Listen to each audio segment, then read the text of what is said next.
안녕하세요, 찰리브라입니다. 이더리움이 그래도 꾸역꾸역 계속 올라줘서 다행이라고 생각을 하고, 비트코인에서 좀 상당히 많은 양을 이더리움 쪽으로 많이 옮겨놨는데, 그것도 어떻게 보면 행운이 좀 따라줘서 좀 약간 이득분이 좀 약간 비트코인 개수가 늘어나기 시작을 했는데, 어쨌건 뭐 수익 나시는 분들, 그리고 앞으로 수익 내실 분들 되게 이제 축하를 일단 드리고, XRP도 이제 반등이 있어가지고 지금 해외 차티스트들 되게 여러 명들이 어떤 얘기들을 되게 많이 하면, 일단 대표적인 얘기는 뭐냐면 XRP가 33개월의 하락 트렌드를 끝냈다. 그러니까 이더리움에 관해서는 지난 뭐 한 달간 이제 언급을 되게 많이 했었고, 지금 이더리움이 이제 가고 있으니까 XRP가 이제 추세 추종을 해서 이제 쫓아가고 있는데, 제가 이제 개인적인 생각을 말씀드리면, 일단은 XRP가 만약에 280원에서 300원까지 올라간다고 하더라도 저는 그게 급등했다라고 생각은 안 해요. 그냥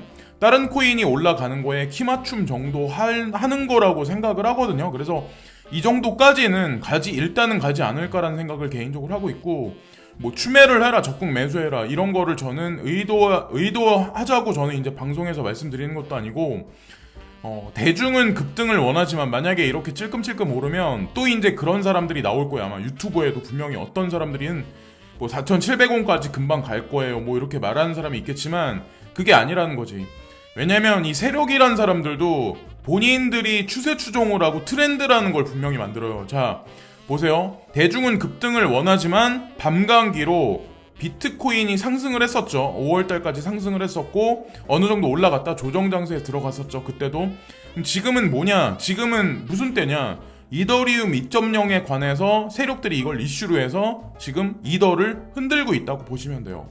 그럼 이 기간이 어느 정도 지나서 이게 끝나기 시작하면 이더보다 XRP 코인이 상승률이 더 높아질 가능성이 높다는 거죠. 근데 저는 지금은 아니라고 생각해. 올라가긴 하겠지. 근데 키 맞춤 정도라고 생각을 하고, 하반기가, 제가 계속해서 이제 말씀드리지만, 하반기가 XRP가 상품이냐 증권이냐를 아마 세기나 상품 선물 거래위원회에서 아마 이거에 관해서 규정을 내릴 거라고 생각합니다. 근데 규정을 내리면서 IPO에 관해서 아마 이슈거리를 터뜨려서 나스닥 시장하고 아마 연관 관계를 하면서 XRP 호재 재료로 이슈거리를 삼지 않을까라고 생각을 해요. 전 제가 봤을 때 그렇다고 뭐 XRP가 뭐 2.0으로 간다, 뭐 이게 뭐 포에서 포스로 간다, 이런 거 갖다 이슈거리를 만들 수 있는 코인은 아니잖아요. 그죠? 여러분들 다 아시겠지만. 자, 그래서 일단 그걸 말씀드리고, 자, 그리고 이더리움 클래식에 관해서도 제가 계속 꾸준하게 계속 말씀을 드리는데, 물론 그레이스케일 자산운용사의 포트에 있기 때문에 저도 이제 뭐 가지고 있고, 저도 이제 지속적으로 계속 말씀을 드렸던 거고, 이더리움의 가격이 상승하면 이제 뭐 이더리움, 지금 보면 이더리움 클래식도 올라갈 거다라고 이제 제가 말씀을 드리는데, 제가 이제 조심스럽게 이제 우려하는 게 뭐냐면, 이렇게 가격이 상승하면 매수하시는 분들이 있어요. 뭐 10%대 올라간다, 뭐 아니면 지금 상승 안 하는 코인들을 오히려 관심을 많이 가져야 되는데, 가격이 상승하면 매수를 보통 사람들이 심리가 이상한 게 또 매수를 또 많이 하더라고요. 그러면 꼭 거꾸로 해야 되는데, 그러니까 이더리움 2.0과 함께 이더리움 클래식이 상승 탄력 받을 가능성이 많다. 그러니까 2월 달에 12.28달러까지 올라갔었던 적이 있었을 거예요. 그래서 향후에 분명히 반사 이익을 받을 거다라고 이제 저도 단언해서 또 한 가지 이제 덧붙여서 오늘도 반복해서 이제 말씀을 드릴게요. 그리고 지금 보면 시총상위 알트코인들이 약진을 함으로써 이더리움, XRP도 뭐 약간의 이제 반등이 있기 때문에, 그리고 라이트코인도 생각보다 지금 뭐 많이 올라가고 있어요. 제가 5,100원인가? 그때서부터 이거에 관해서 이제 말씀드렸던 걸로 알고 있는데, 되게 한국 분들은 우습게 생각하는 사람이 많은데, 기본적으로 대형 자산운용사, 그 암호자산 VC들이 기본적으로 포트에 넣고 있는 게 라이트코인이에요. 저도 그래서 이제 말씀을 드렸던 거고, BCH도 약진의 반응을 지금 보이고 있는데, 진짜 약진의 반응이 보이려면 비트메인이 어떻게 움직이냐, 나스닥 시장의 IPO가 어떻게 되냐에 따라서 그 호재거리 이슈가 분명히 이것도 작용을 할 거라고 생각해요. 그래서 올해 아마 하반기 11월 달 정도나 아마 내년 상반기가 그 IPO 붐이 아마 일어날 거라고 이제 저는 생각을 합니다. 나스닥 쪽에서. 자, 그리고 비트코인 도미넌스가 알트코인들이 이제 시총 상위 코인들이 이제 약진하면서 빠지기 시작을 하는데, 자 보면은 지금 12.19% 정도까지 떨어졌는데, 사람들이 이제 많은 얘기들을 하는 게 61.71까지 떨어질 가능성이 있다. 근데 지금 여기서 62%에서 살짝의 비트코인이 상승률이 약간 더 있다라고 하더라도, 알트코인들이 더 많이 올라가면 아마 58%대, 더 많이 보면 비트코인 도미넌스를 56%대까지 중장기적으로 올해 연말까지 보는 사람들도 있거든요. 그래서 아마도 알트코인 상승률이 어느 시점까지는 아마 높지 않을까라는 생각을 해요. 저 같은 경우도. 그래서 뭐 이더리움 쪽으로 많이 놓게 했던 것도 이제 사실이니까.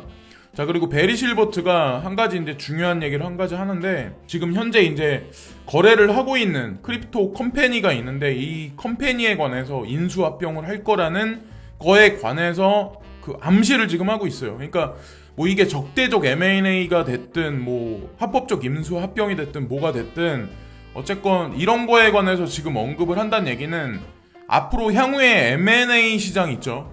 지금 보면 거대 뭐 어떤 이런 그레이스케일 자산운용사 뭐 DCG 그룹이나 모건클릭이나 이런 것들이 뭐 은행을 인수합병 한다거나 아니면 블록체인 회사 중에 명망이 있는 그런 거래소 있죠. 거래소를 인수합병 한다거나 이런 뉴스도 호재거리 삼아서 아마 월스트리트에서 메인으로 터트리면 암호화폐 시장에 뭐 어떻게 보면 불장을 이끄는 하나의 재료 이슈로도 삼을 수 있거든요. 그래서 지금 이렇게 살짝 언급을 하는 거 보니까 뭔가가 있을 거다라고 이제 생각을 하는 거죠.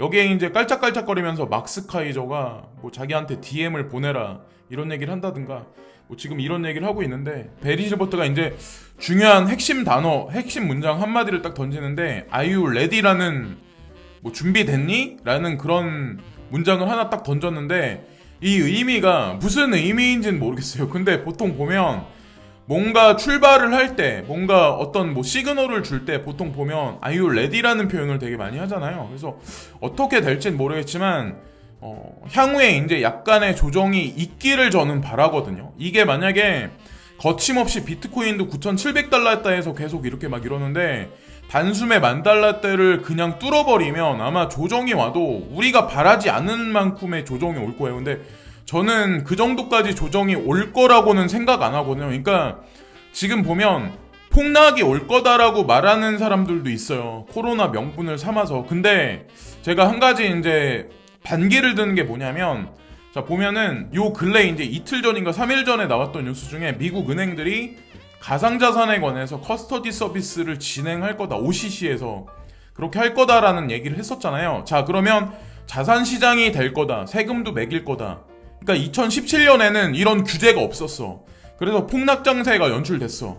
하루아침에 뭐 50% 80% 까지고 막 한 달간에 막 그렇게 폭락을 했었어. 그래서 여러분들도 눈물을 머금고 지금까지 이제 홀딩 하시는 분들도 생긴 거고, 피해자들도 되게 많이 양상이 됐던 거고. 그런데 지금 시장은 그게 아니라는 거죠.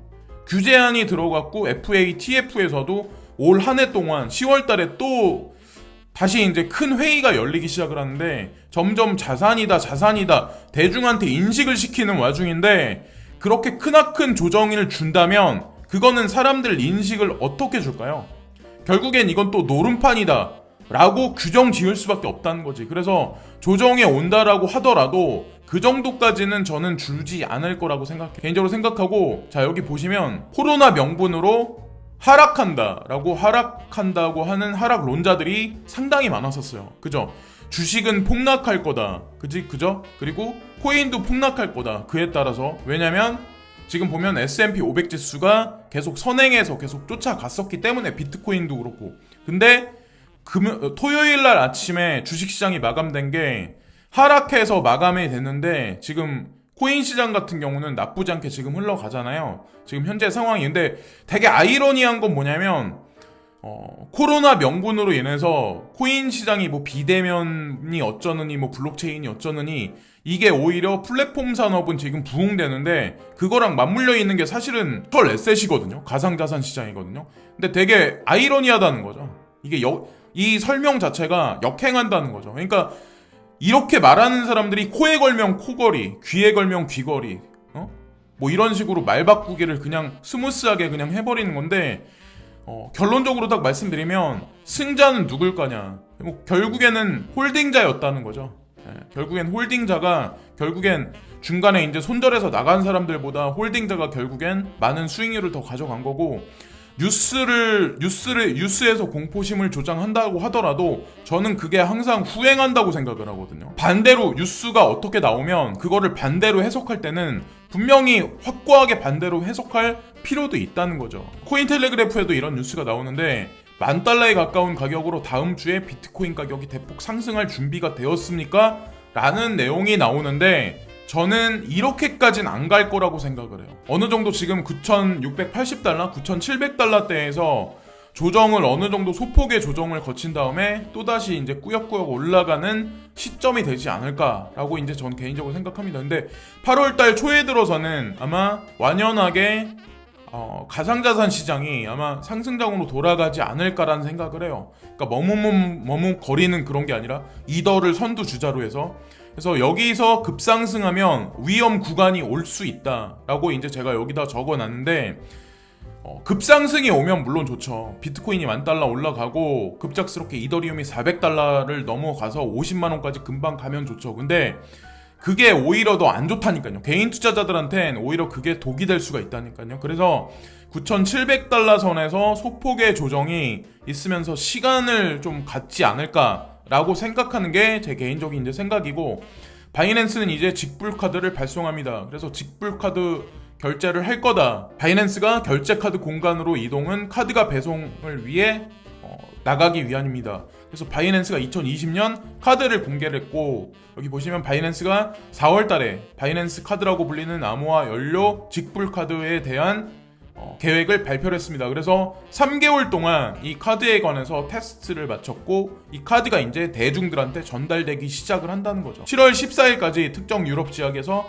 8월 카드 출시 계획을 발표하여 비트코인 및 바이낸스의 BNB 자산을 포함한 4개의 디지털 자산과의 호환성을 선전을 했었습니다. 그래서 어떤 코인이 이 코인하고, 그러니까 이 카드하고 연계돼서 움직일지는 모르겠지만, 점진적으로 계속 확대로 계속 이제 이 정책이 나갈 거라고 생각을 하고, 여러분들이 투자하고 계시는 그런 코인들도 다 포함될 거라고 생각합니다. 짜잘한 알트코인들까지 향후에.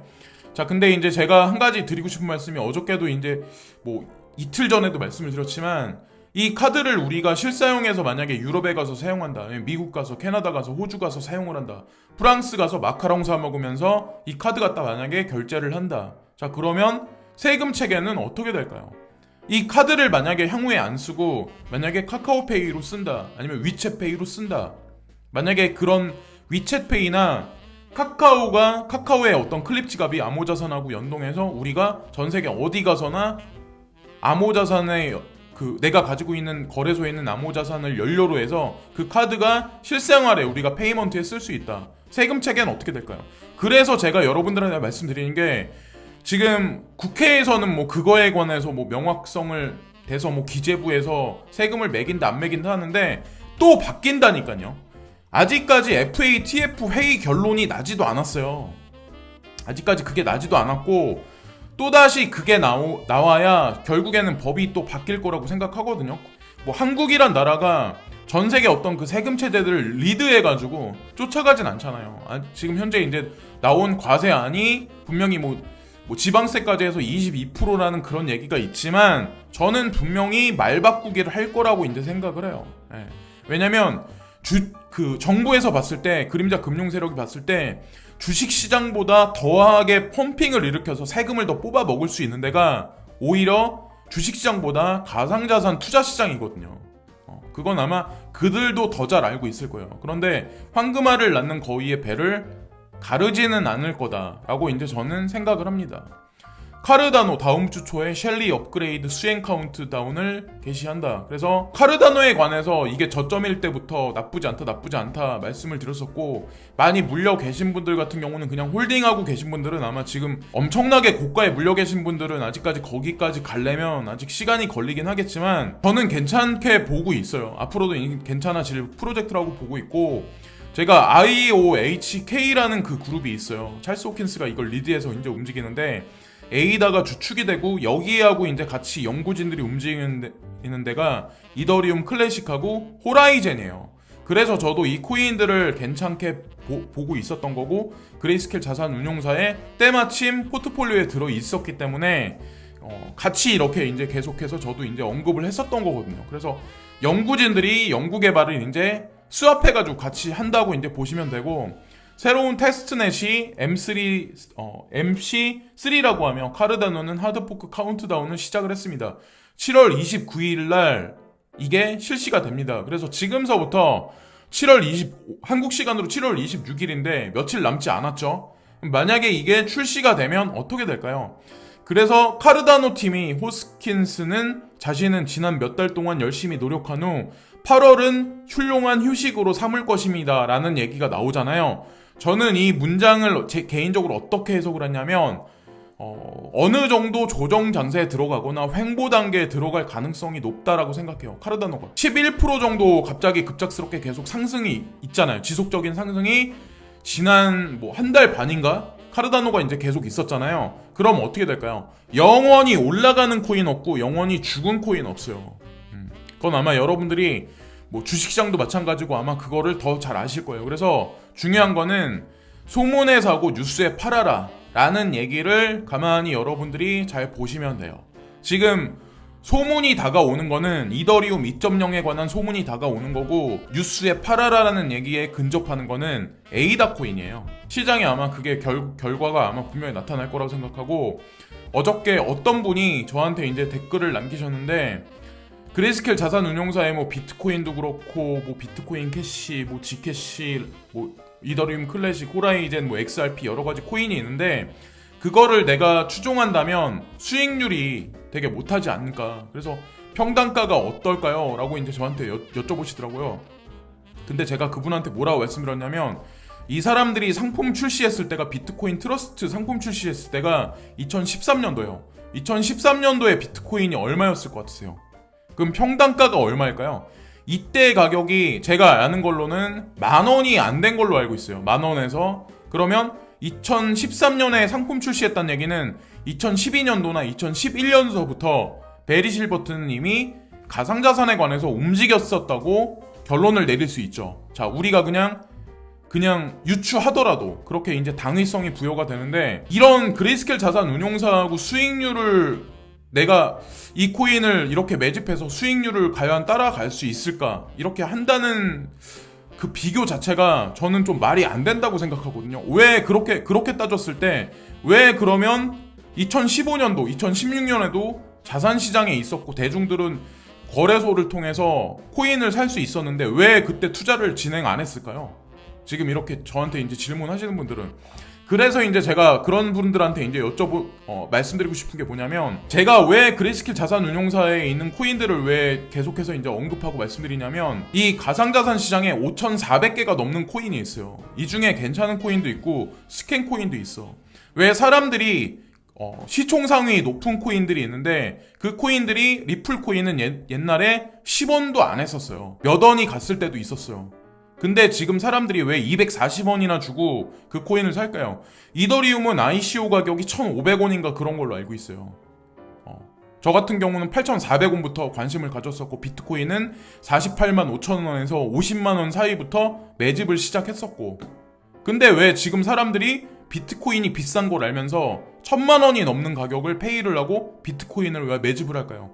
이더리움에 왜 지금 가격에 40만원이 가까운 가격에 왜 지금 관심을 갖기 시작을 할까요? 그건 다 이유가 있으니까 그 사람들이 멍청해서가 그런 게 아니라 그렇게 따졌을 때 지금 신생 회사도 분명히 있어요. 괜찮은 회사도 있어요. 근데 일반인이 그 회사가 존속할지 수익률을 가져다 줄지 판가름하는 게 쉽지 않기 때문에 저도 방송에서 여러 사람들이 제 방송을 보고 영향을 받기 때문에 그나마 가상자산에 투자하더라도 이왕이면 그림자 금융세력하고 직접적으로 연관되어 있는 그레이스켈 자산운용사 CME 12호씨 선물시장을 떡주무르듯 주무르는 그 집단이 운영하는 그런 포트폴리오에 있는 거를 저는 추천드려서 말씀을 드리는 거예요.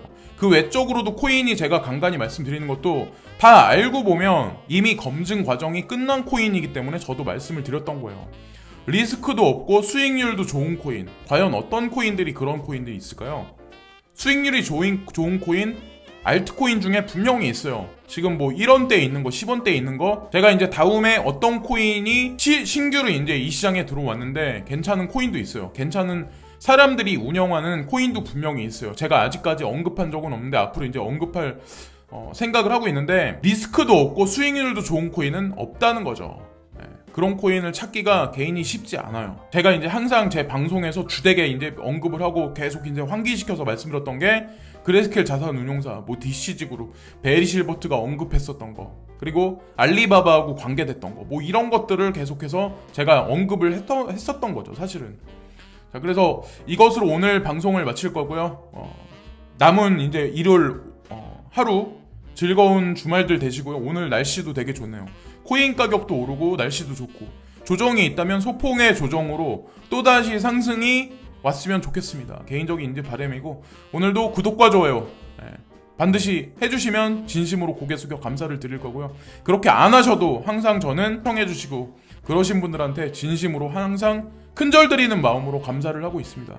오늘도 진심으로 감사를 드립니다. 라이트코인 수익 나신 분들 진심으로 또 축하드려요. 감사합니다.